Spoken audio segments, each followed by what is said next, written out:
Poblaciones de la cordillera o cercanas a la cordillera, muchas de ellas habitan al pie de nuestra cordillera de los Andes, desde hace tiempo están peleando para evitar la instalación de emprendimientos mineros, más concretamente minería a cielo abierto. Esa es la que no quieren que se instalen en sus ciudades. Los ejemplos sobran: Famatina, Jáchal en San Juan, Famatina en La Rioja, Loncompue y Escuel en la Patagonia, Andalgalá en Catamarca. Bueno, podríamos seguir. Hay diferentes localidades, desde el norte jujeño hasta el sur patagónico, que no quieren que se instale minería a cielo abierto allí, no tienen lo que se suele decir licencia social. Esas empresas no tienen el visto bueno de las localidades que allí viven. Aún así, es tanta la riqueza que allí existe que estas empresas, la mayoría de ellas, son multinacionales, y los gobiernos locales y el mismo gobierno nacional insisten en que allí se instalan. En San Juan estos emprendimientos es donde mayor fuerza ha tomado. La política del gobierno sanjuanino, de este gobierno, del gobierno anterior, ha puesto el acento en este tipo de producción minera, más allá también de la cantidad de asambleas ciudadanas, como la de Jáchal, por ejemplo, que no está de acuerdo.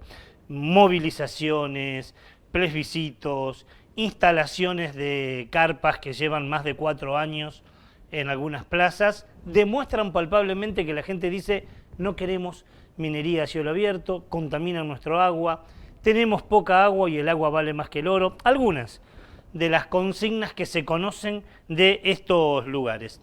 Aún así, se sigue insistiendo. En San Juan hay un nuevo emprendimiento, se llama José María, y fue anunciado hace unos meses que se instalaría en San Juan. Vamos a ver cuándo fue anunciado en la misma Casa de Gobierno, en la Casa Rosada, con representantes del gobierno de la provincia de San Juan y también de la multinacional. Bueno, buenas tardes a todos y todas. Muy contentos hoy de habernos reunido. El presidente de la Nación ha recibido al grupo Lundin, que ha traído un anuncio de inversión muy importante para la Argentina. Se trata del proyecto José María en la provincia de San Juan, por eso contamos con la presencia de su gobernador, Sergio Uñac. Es una inversión de 4.200 millones de dólares, ahora el señor Lundin va a dar algunos detalles, que va a permitir producir cobre, oro y plata.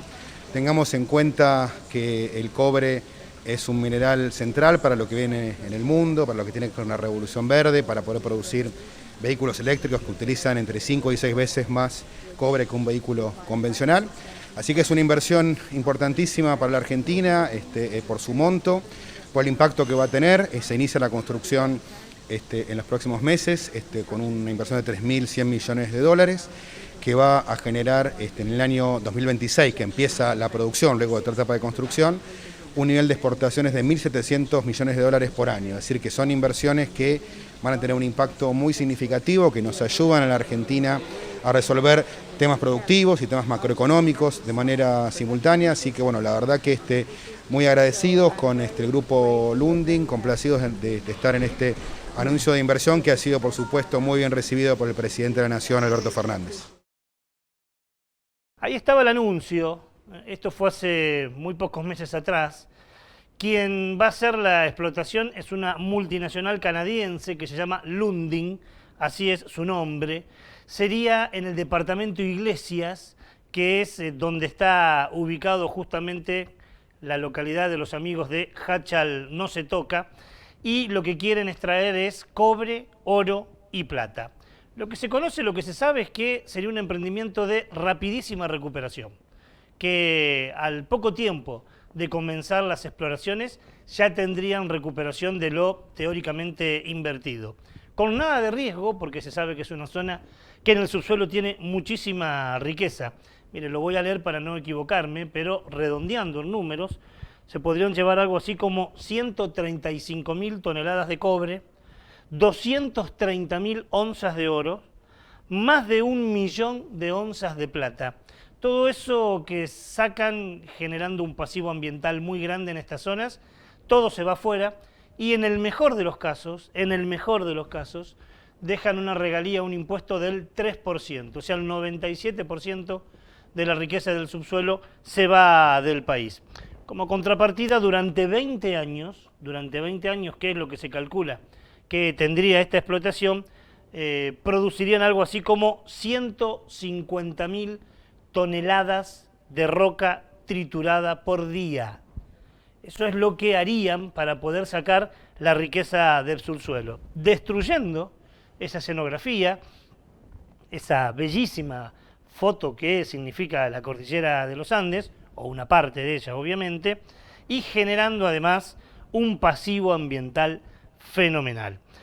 Varias anomalías tiene además este emprendimiento. Más allá de lo ambiental, tiene varias anomalías. Voy a nombrarle algunas que los amigos de estas localidades nos acercaron diciendo, mirá lo que quieren hacer. Y realmente es una locura lo que quieren hacer. Por ejemplo, gran parte de la explotación se haría arriba de una biosfera, o sea, de una zona protegida. Se llama San Guillermo. Si usted googlea biosfera San Guillermo, va a encontrar que inclusive Naciones Unidas en el año 1980 la declaró como zona de conservación. Bueno, allí arriba quieren hacer esta exploración minera que se llevaría algo así como 150.000 toneladas de roca por día trituradas. Pero no solo eso, en otra parte del emprendimiento lo harían arriba de un glaciar. Bueno, hay una ley nacional que prohíbe estos tipos de emprendimientos en glaciares y en zonas periglaciares. El glaciar de que estoy hablando se llama Glaciar El Potro. Y también, si uno busca información, podrá ver que este glaciar le da agua para consumir a los habitantes de San Juan e inclusive a los habitantes de La Rioja. Y se acuerdan, ¿no?, que le dije que van a triturar 150.000 toneladas diarias de roca. ¿Dónde van a ir esas toneladas de roca? Bueno, esto es lo más grave de todo. Lo anterior también es grave, pero esto además de grave es peligroso porque atenta contra la vida de los que allí habitan. Las toneladas de roca junto con otros componentes van a un dique de cola. Esto que estamos viendo es el dique de cola, que lo que va a demostrar es toda la suciedad que se tira a ese lugar. Allí es donde van los residuos que provocan la explotación minera. Eso que vemos ahora es la escenografía, así queda. Eso antes fue montaña, eso antes fue cordillera, ahora queda una especie de espiral allí explotado que se hace con dinamita, y en el medio, eso que ustedes ven como agua y que parece un bello paisaje, en realidad es mugre que sale por esos caños. Es lo que termina siendo el lixiviado de la minería a cielo abierto. Roca molida, agua que ya no se puede utilizar, minerales que no sirven. Miren cómo queda el agua, ese es el color, por las sustancias químicas. Bueno, todo eso son transportados, como ven, se ve en esa animación, son transportados a una presa. ¿Qué es una presa? Una presa es un depósito que por gravedad o por bombeo finalmente termina todo eso en algún lugar. Bueno, esto es una barbaridad, es una locura, muchos países ya no permiten este tipo de actividades y esto es lo que se conoce como dique de cola.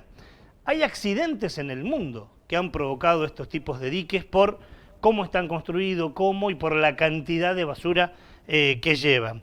El más recordado y uno de los más graves es el que ocurrió hace acá muy poco, en el año 2019, en Brasil, en Minas Gerais, donde murieron cerca de 300 personas. Esto que vamos a ver es el accidente ocurrido por un dique de cola en Minas Gerais.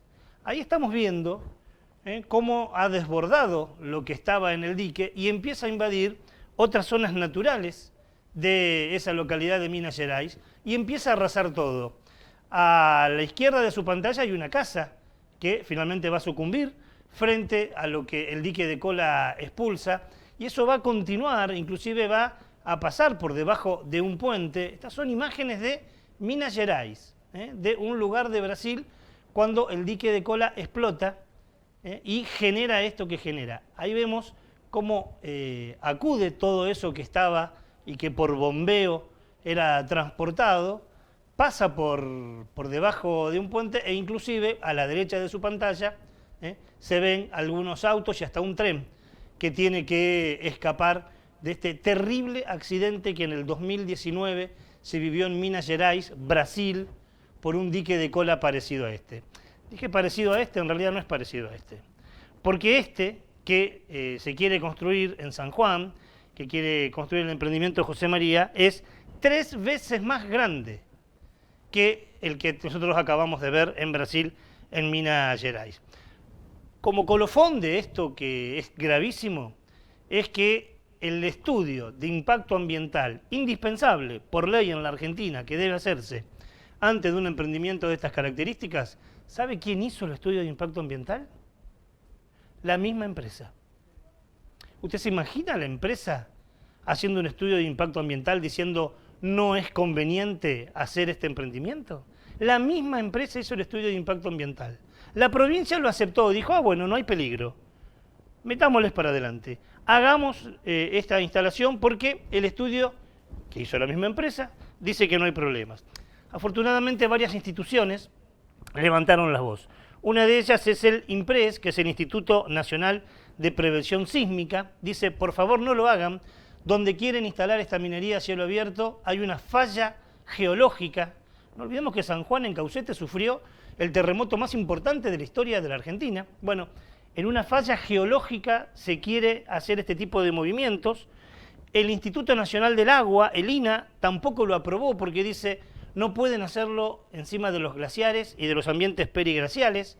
Además, dice el Instituto Nacional del Agua, afectaría las aguas subterráneas. No olvidemos que este año, cuando fue el Día Internacional del Agua, Naciones Unidas puso como meta para este año salvaguardar las aguas subterráneas. Bueno, se quiere hacer sobre aguas subterráneas y los técnicos hidráulicos de San Juan dicen no lo hagan porque esto contaminaría los ríos. Mientras tanto, la empresa y el gobierno dice que todo está bien. Vamos a seguir con este tema, vamos a ver si en futuros programas podemos hablar con la gente del Departamento de Iglesias, pero evidentemente es otra locura la que quieren hacer. Así empezamos hoy, buenas noches, bienvenidos, nuevo programa de Onda Verde.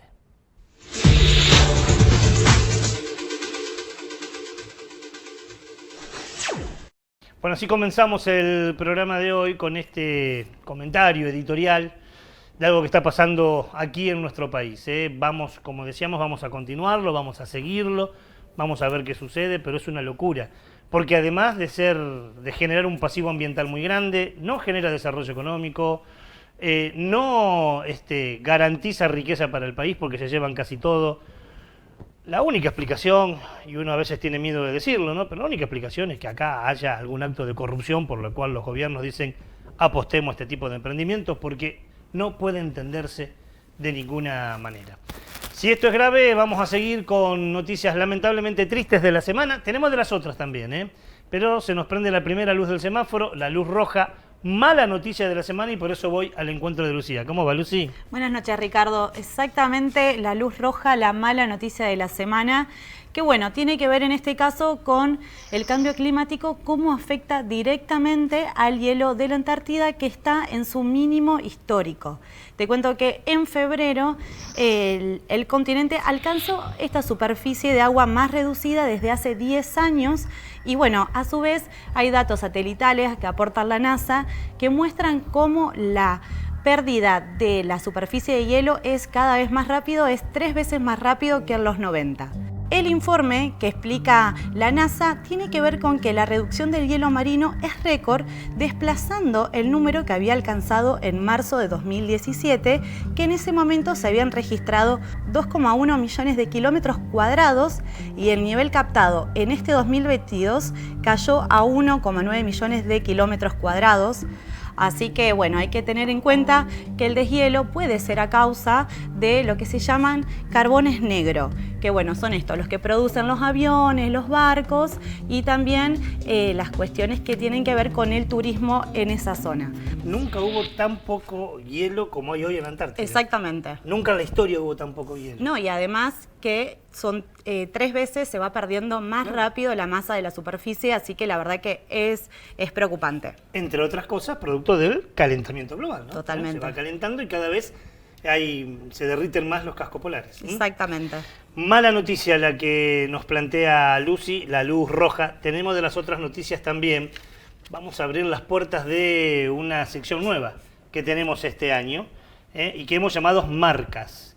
Son esos eventos que ocurren en el mundo y que dejan justamente una cicatriz, dejan una seña, dejan una marca. Vamos a viajar imaginariamente a la década del 80, más concretamente a 1985, y nos vamos a ir a México. Allí en México faltaba un año para el Mundial, y en el 85 sufre un terrible terremoto México, entre otras cosas por construir una ciudad donde no debiera haberse construido. Dejó muertos, dejó pobreza, sin embargo, el Mundial a los pocos meses se hizo igual. ¿Por qué traemos esto hoy? Porque el Mundial que vamos a vivir este año en Qatar puede tener algunas relaciones. En Qatar hay otros tipos de terremotos. 1986, México. Año del Mundial de Fútbol. Lo marcan dos, pisa la pelota Maradona, arranca por la derecha el genio del fútbol mundial, y es el tercero a tocar para Borruchaga siempre Maradona, genio,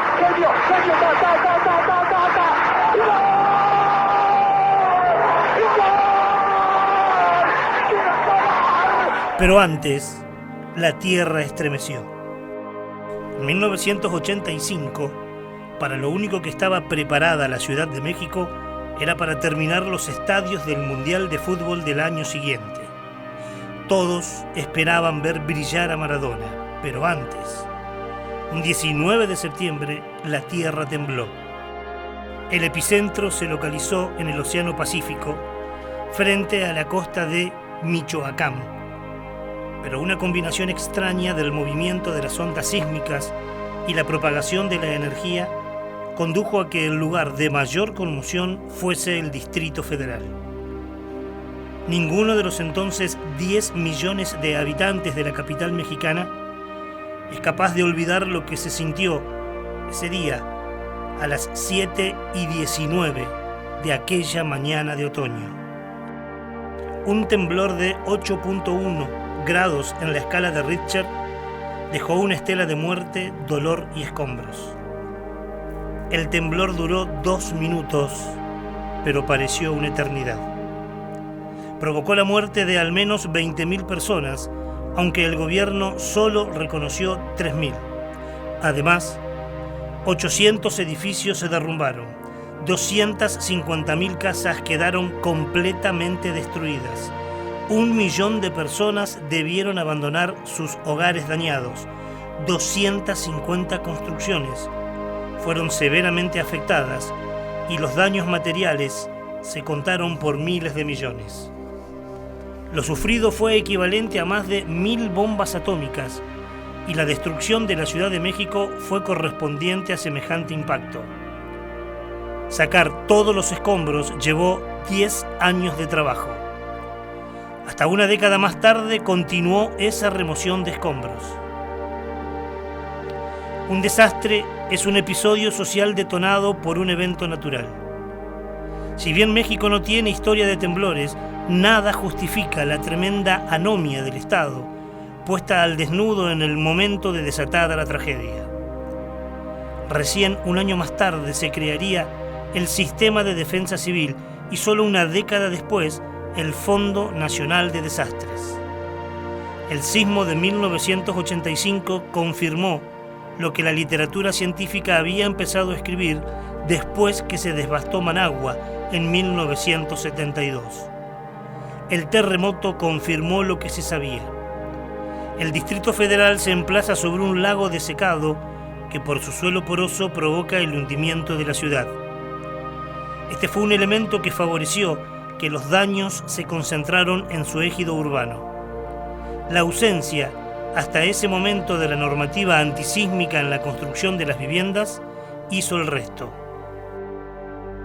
Un flujo repentino de dinero impulsó la reconstrucción.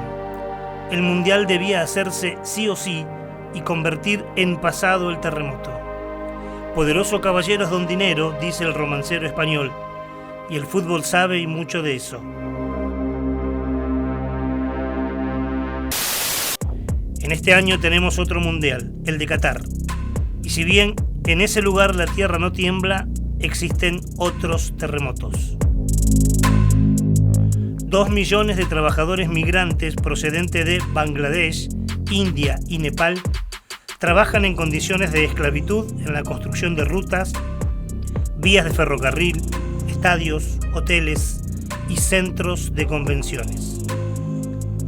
Según el informe de Amnistía Internacional, desde que comenzaron las obras, murieron más de 6.500 trabajadores, algo así como 12 obreros muertos por semana. Estos trabajadores además están presos. No pueden cambiar de trabajo, no pueden salir del país y suelen tener que esperar meses para cobrar sus salarios. Mientras, la FIFA, sus patrocinadores y las empresas de construcción implicadas se preparan para obtener ingentes beneficios económicos de la celebración del torneo. El que se vive hoy es un terremoto silencioso que, como el de México de 1986, también deja marcas. Son marcas, ¿no? Como decíamos, marcas que quedan, huellas, cicatrices que nos dejan. Con esta marca nos vamos a un corte, ya volvemos.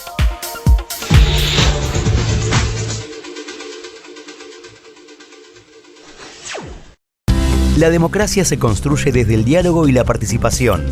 Cámara de Diputados de la provincia de Santa Fe. Cuidamos el ambiente recuperando. Donde otros ven basura, nosotros vemos oportunidades. Integral Reciclados. Trabajo del presente con la responsabilidad del futuro. Integral Reciclados. Gobernador Menchaca 7200. Santa Fe. Teléfono 3425 13 52 18.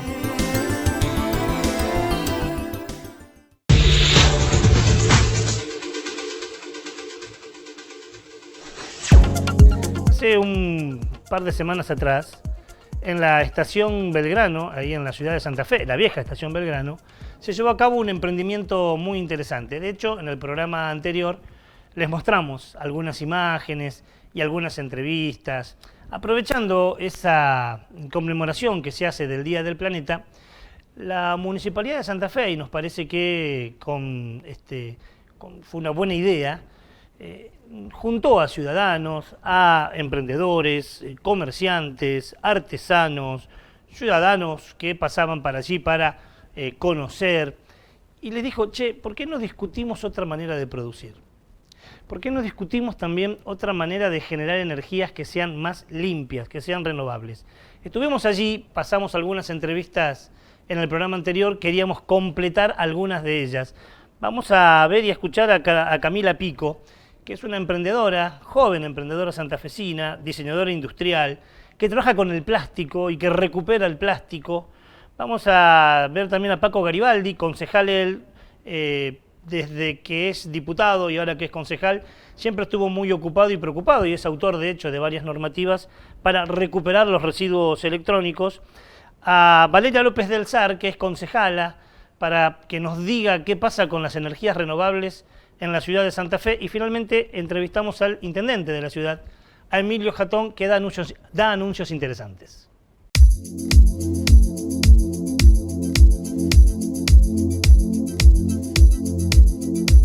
Yo en realidad arranqué con el plástico a partir de la impresión 3D. Soy diseñadora industrial, la primera egresada de la Universidad Nacional del Litoral, acá en la Facultad de Arquitectura, Diseño y Urbanismo.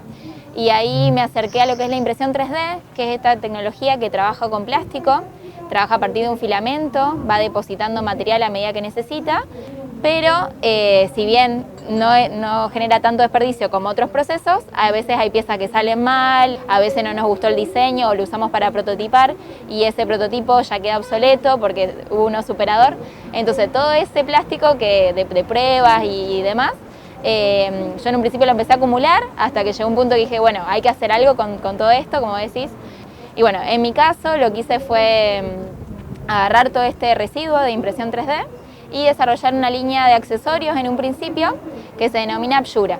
Hice unas placas plásticas mediante un proceso bastante artesanal por ahora, las cuales se cortan con otra tecnología de fabricación digital, otra tecnología innovadora, que es el corte láser, que va cortando estas placas.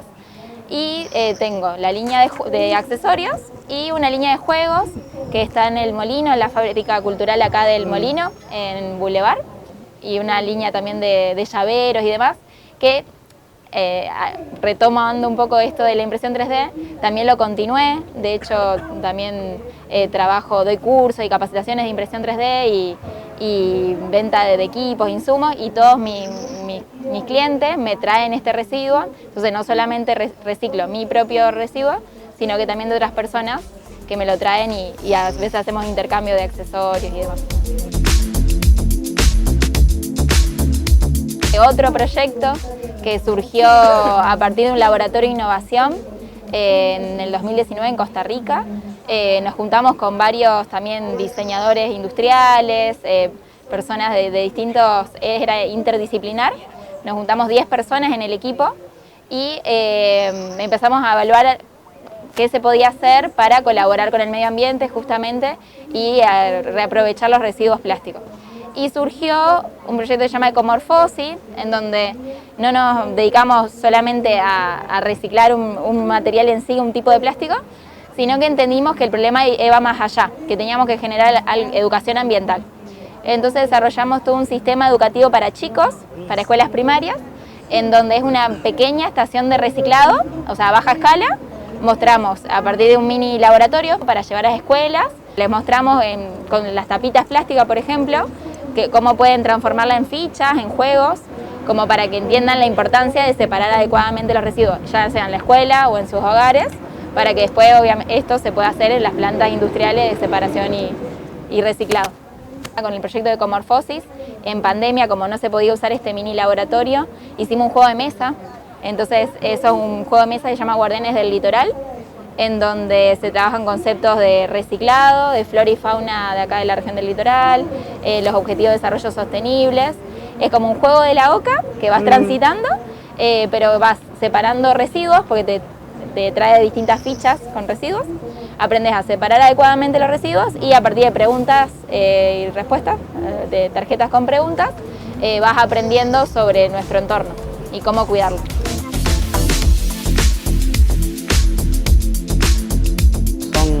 Necesidades que tenemos como sociedad, ¿no?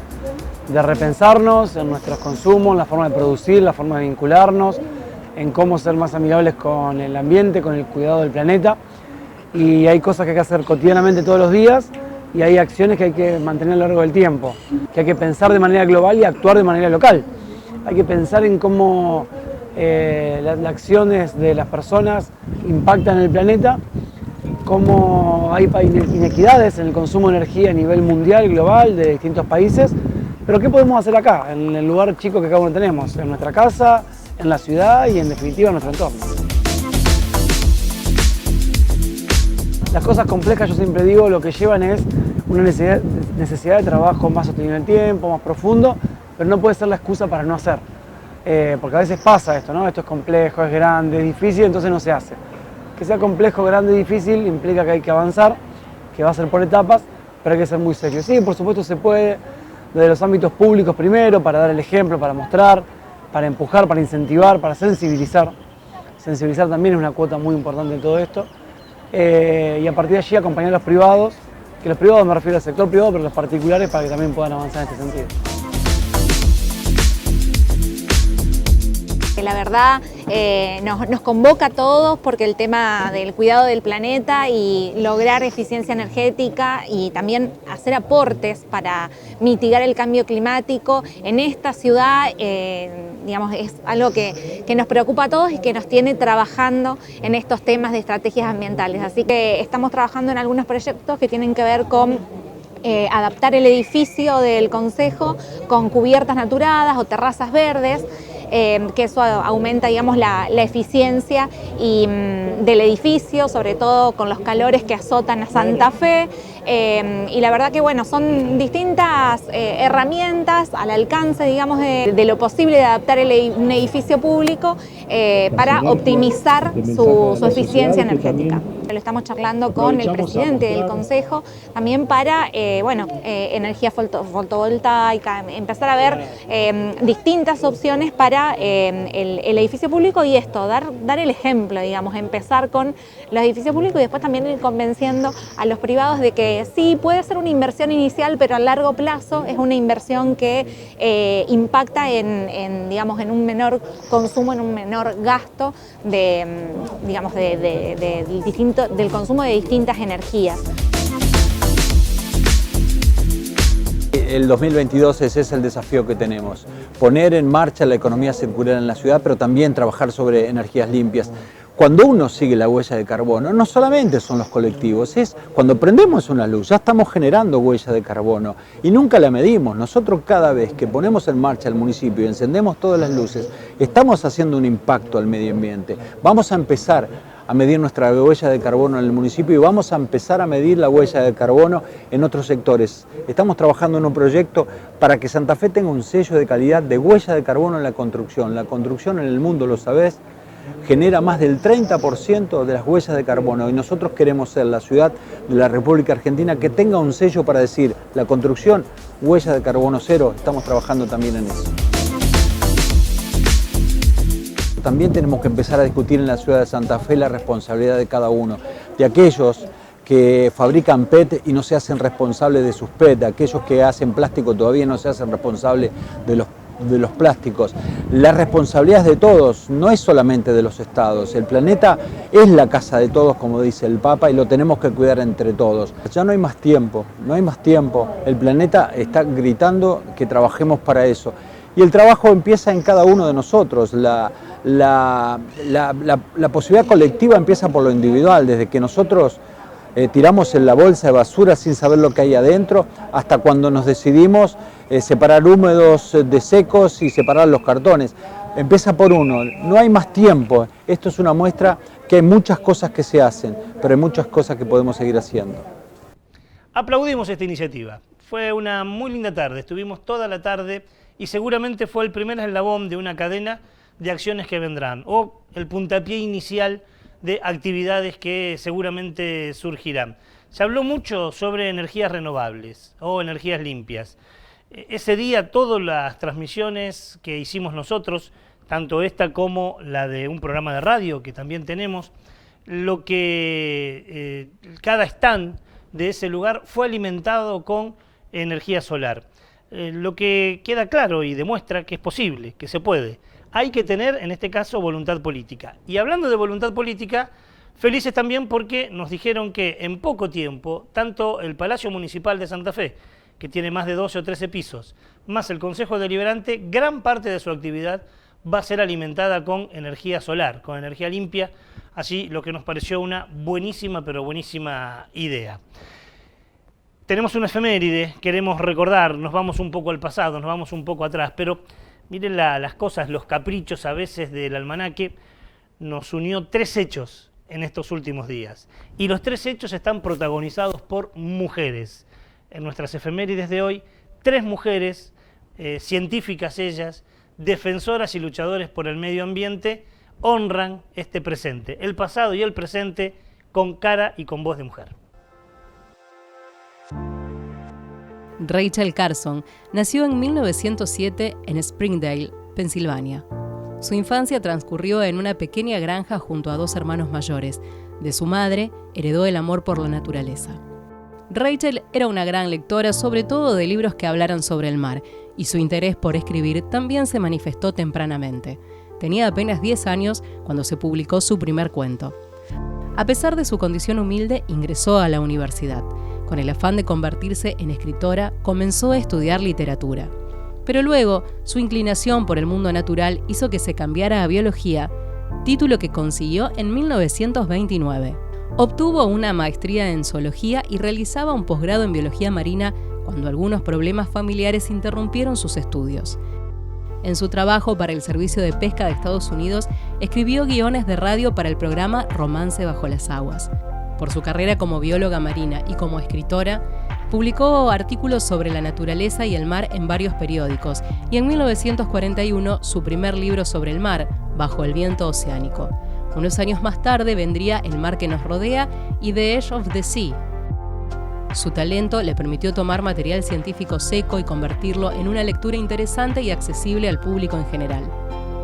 Pero su trabajo más trascendental ha sido Primavera Silenciosa, un libro que puso en evidencia, con datos científicos rigurosos, el efecto de las conductas humanas sobre la naturaleza. Primavera Silenciosa advierte sobre los daños que produce el uso sin control de pesticidas.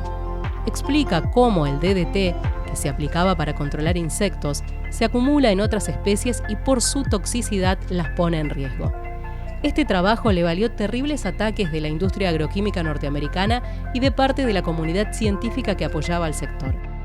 Dicen que, con este libro, incluso cambió su estilo de escribir. La Rachel alegre, tierna y sosegada de sus primeros trabajos se mostró más sobria y mucho menos optimista sobre la relación entre el hombre y la naturaleza. A pesar de todo, el libro tuvo un éxito extraordinario.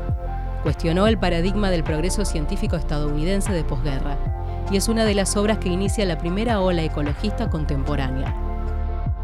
En 1960 se le había diagnosticado cáncer, una enfermedad que ya por esos años se asociaba también a la exposición a productos químicos como el DDT. Sin embargo, su rigor científico la llevó a reconocer que no había datos suficientes para relacionar a los insecticidas con el cáncer y a señalar que faltaba mucho por investigar. Incluso, mientras luchaba contra el cáncer, mantuvo el objetivo de terminar Primavera Silenciosa, que sabía era vital. Murió un 14 de abril de 1964 por esta enfermedad. Tenía 56 años. El trabajo de Rachel Carson ayudó a que años después de su muerte se creara la Agencia de Protección Ambiental de Estados Unidos. Hizo que en muchos países del planeta se empezara a objetar el uso de pesticidas y productos similares. Rachel Carson, científica, escritora, contribuyó a cambiar nuestra forma de ver el mundo y nuestro lugar en él.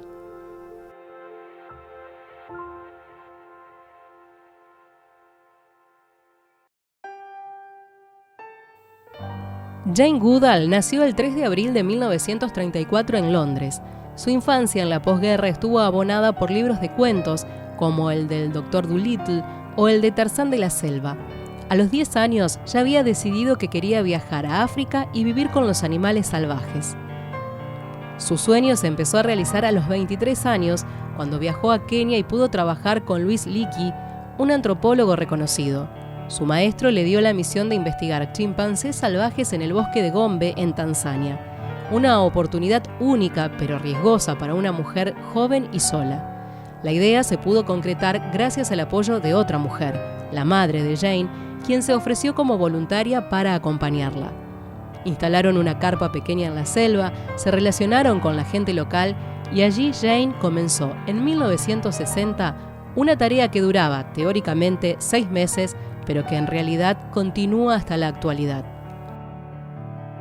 Aun cuando recibió crítica de sus profesores por dar nombre a los chimpancés en lugar de un número, por afirmar que los primates tienen personalidad y emociones cuando se creía que eso era solo una capacidad humana, aun cuando se le cuestionaba por sentir empatía con su sujeto de estudio, a pesar de todo, logró su doctorado en etología por la Universidad de Cambridge y revolucionó a la comunidad científica con sus investigaciones.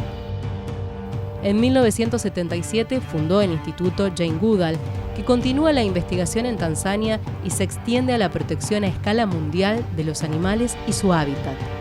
En la selva tropical comprendió que el problema de conservación de ciertas especies animales y de su entorno, los bosques, se relacionaba también con la pobreza. Fue entonces que pasó de ser una científica a ser una activista y a impulsar programas de conservación y de educación ambiental. Desde 1991 desarrolla la iniciativa Roots and Shoots, Raíces y Brotes, para concientizar a niños y jóvenes del mundo sobre el cuidado de todas las especies. Empezó con 12 estudiantes de secundaria en Tanzania. Hoy el programa está presente en más de 140 países y reúne a más de 20.000 grupos que llevan adelante proyectos que combinan reflexión y acción. Doctora honoris causa por más de 45 universidades del mundo, Jane Goodall ha escrito más de 26 libros e innumerables artículos científicos. Ha producido series de televisión y documentales para promover la conciencia sobre la protección de las especies y sus ecosistemas. Su trabajo científico y de divulgación y su activismo ambiental le valieron múltiples galardones. En 2002, Naciones Unidas la nombró Mensajera de la Paz. Hasta el 2020, y con 86 años, Jane Goodall dedicaba 300 días del año a viajar por el mundo y realizar presentaciones, despertando conciencia.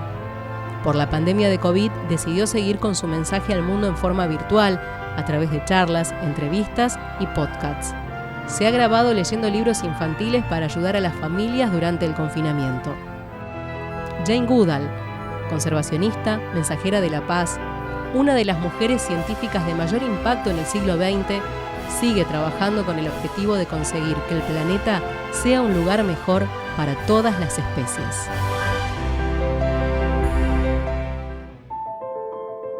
Wangari Maathai nació un 1 de abril de 1940 en una región rural de Nyeri, Kenia.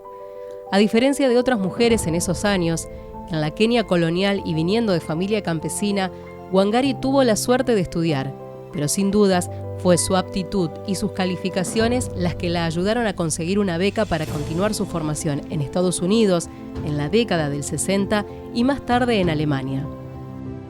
En 1970 consigue su doctorado en anatomía veterinaria. Así, Wangari se convirtió en la primera mujer de África Central y Oriental en obtener un doctorado. Durante sus años de estudio, docencia e investigación, empezó también su activismo en pro de los derechos de las mujeres y al mismo tiempo fue apareciendo su activismo ecológico. El contacto con las mujeres campesinas de Kenia le permitió entender que muchos de los problemas que éstas enfrentaban tenían como raíz la degradación medioambiental. Por ello, en 1977, fundó el movimiento Cinturón Verde, con el que impulsaba el trabajo conjunto de las mujeres en la plantación de árboles para mejorar su situación y luchar contra la deforestación, la erosión y la sequía. El movimiento fue clave en la educación de miles de mujeres campesinas que avanzaron también en su emancipación y empoderamiento.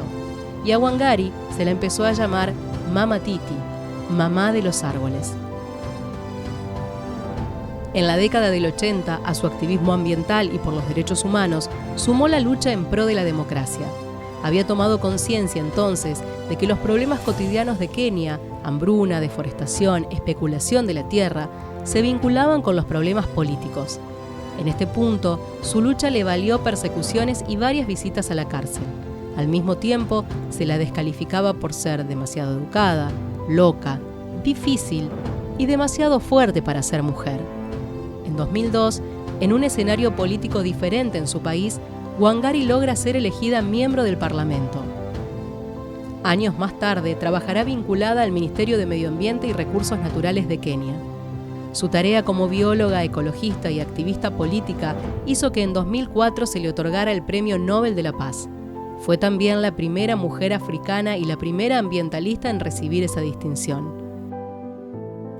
Como Jane Goodall, fue declarada Mensajera de la Paz de las Naciones Unidas.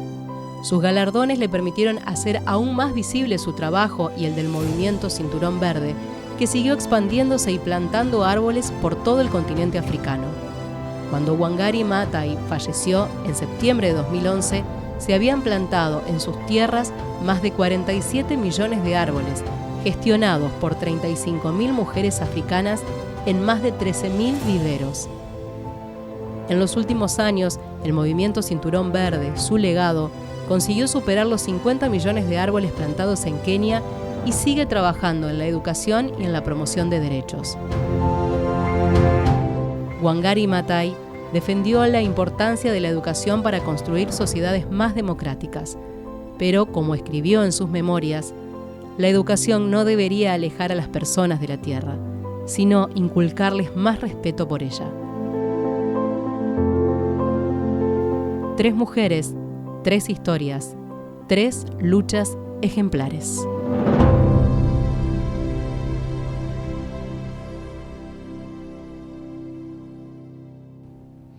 Interesantísimo, ¿no? 3 mujeres que dedicaron toda su vida, bueno, una de ellas lo sigue haciendo, al activismo, a la lucha, al compromiso ambiental. Seguramente después vamos a hablar de este nuevo impulso que afortunadamente tenemos y que se conoce como ecofeminismo. Pero momento de prender la segunda luz del semáforo, es la luz amarilla. Voy al encuentro de Lucy, que nos lleva también al pasado, pero reciente, al 2021. Reciente, ¿no? exactamente. Vamos a hablar de esta luz amarilla. ¿Qué es esto? Darnos una reflexión, un stop en esto que tiene que ver con las anomalías y los cambios extremos climáticos que hubo en el 2021. Estamos hablando de récords de temperaturas máximas con muchísimo calor, después temperaturas muy bajas, lluvias por encima de la media o sequía extrema y una preocupante aumento de la cantidad de gases de efecto invernadero. Van a ser una de las anomalías o algunas de las anomalías que van a marcar y que van a destacar el Servicio Meteorológico Nacional. Fue un informe de 46 páginas que realizó una evaluación de las condiciones climáticas que afectaron a la Argentina durante el 2021. El dato más conocido es que la temperatura media del país fue superior a lo normal y que la región con anomalías positivas fue la Patagonia. El informe además precisa que el dióxido de carbono y metano muestran un incremento constante en lo que fue el 2021 y lo que es el 2022. Esta noticia nos queda ahí para reflexionar sobre estas anomalías y estos cambios climáticos que, bueno, traen cuestiones que hay que empezar a resolver. A este informe, que es nacional, le podemos agregar lo que hace 2 o 3 semanas plantearon una serie de expertos, de científicos de Naciones Unidas, que dijo si entre el 2030 y el 2050 no bajamos entre un 70 y un 80% de la emanación de gases, este planeta es invivible. Bueno, esperemos que no suceda. Por ahora, esta es luz amarilla. Es luz amarilla. Vamos a ver qué pasa. Nos queda material, ya volvemos.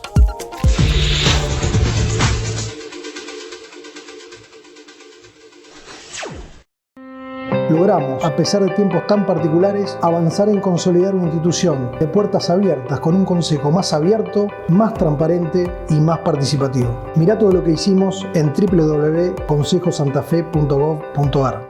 ADUL, Asociación Docentes de la Universidad Nacional del Litoral. En la lucha por salarios dignos, jubilación móvil y una universidad democrática, pluralista, científica y al servicio del pueblo. ADUL, Pasaje Martínez, 2683.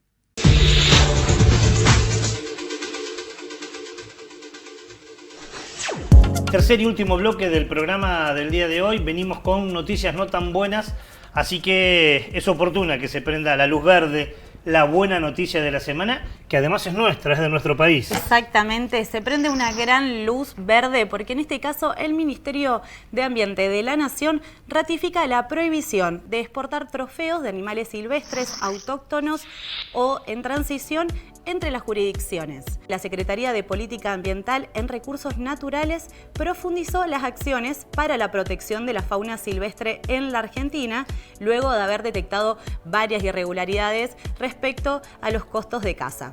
Es por esto que se llevan a cabo distintas políticas para promover lo que tiene que ver con el bienestar animal, un espacio de participación federal donde se comparten las experiencias para el conocimiento sobre la temática.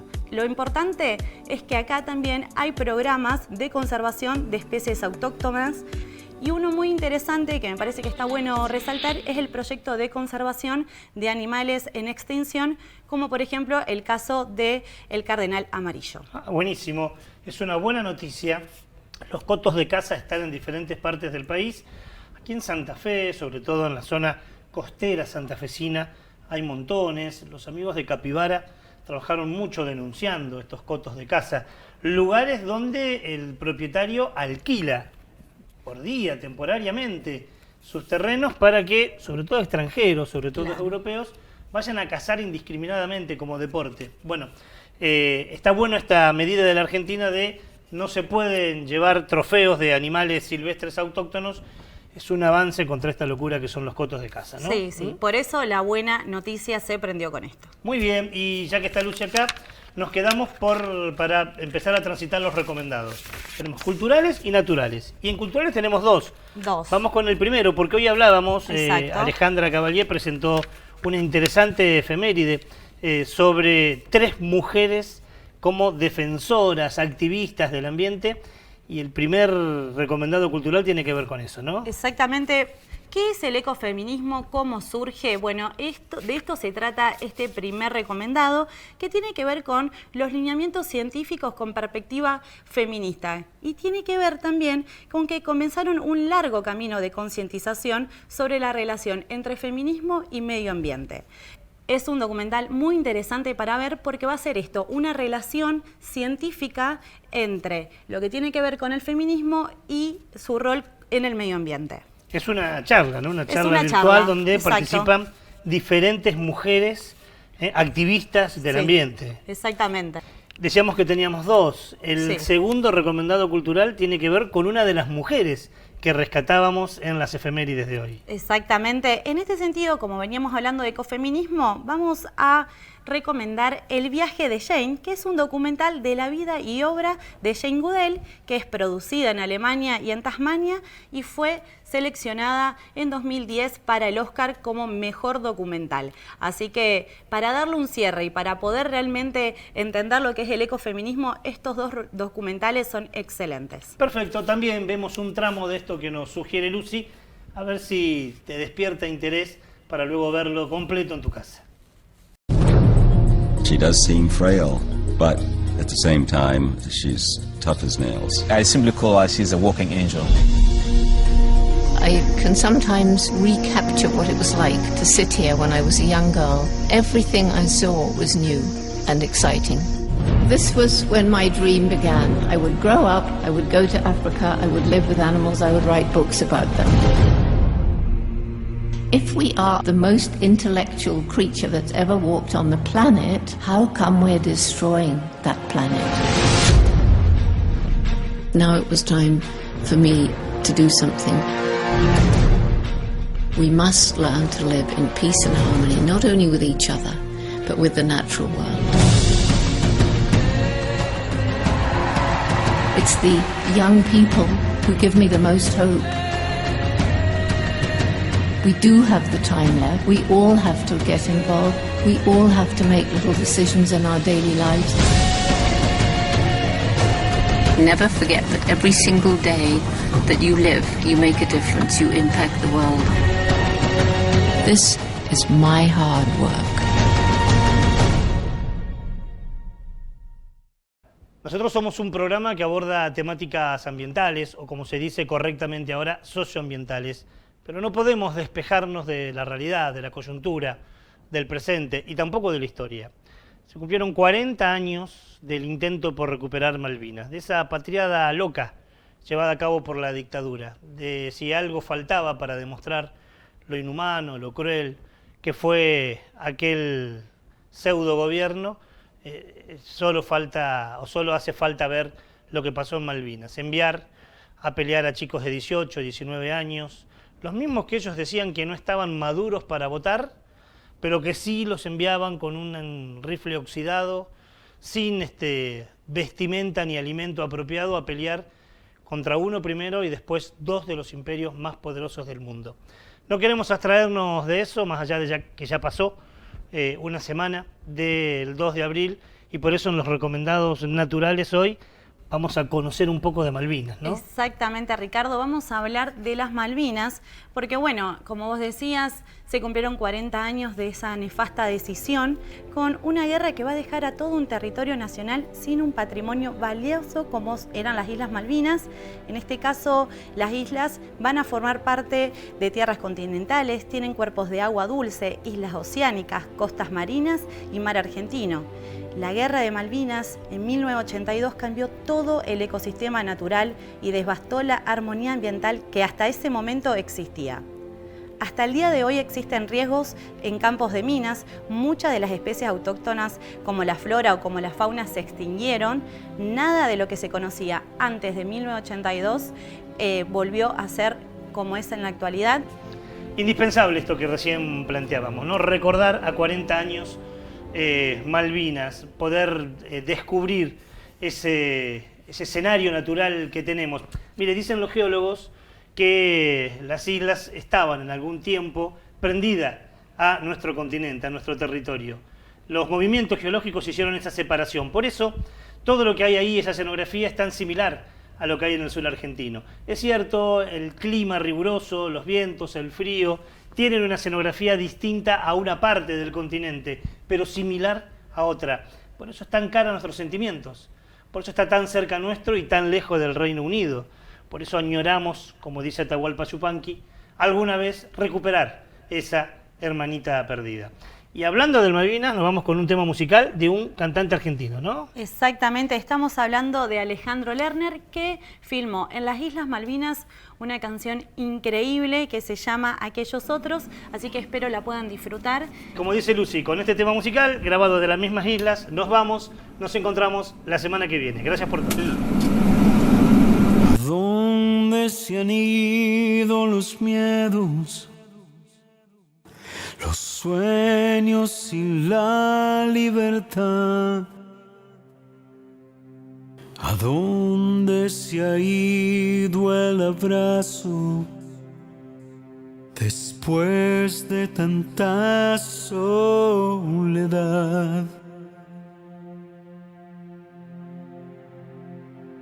Aún viven allí en mi memoria los gritos y la dignidad de todo lo que hemos perdido, lo que hemos sufrido a orillas del mar. De todo lo que hemos sufrido, lo que hemos perdido a orillas del mar.